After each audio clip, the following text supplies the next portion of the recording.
નમસ્કાર, મારું નામ ડૉક્ટર સુચિત દળિયા છે અને હું એક આઈ સ્પેશિયલિસ્ટ છું ઇનસાઇટ આઈ કેર હોસ્પિટલ અમદાવાદથી. પાછલા વિડીયોમાં આપણે જાણ્યું કે વેલનું ઓપરેશન શું કામ જરૂરી છે.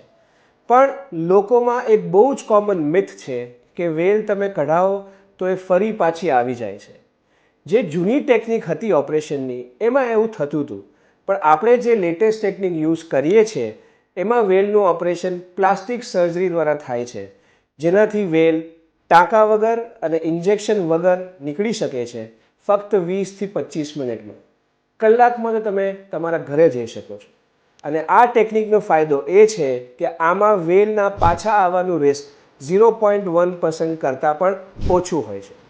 એટલે જો તમે વેલ વિશે વધારે જાણકારી માંગતા હો અથવા તમે કોઈને જાણતા હો જે પોતાની વેલને ઘણા વખતથી ઇગ્નોર કરી રહ્યા છે, તો તમે મને ઇન્સ્ટાગ્રામ અથવા ફેસબુક પર DM કરી શકો છો.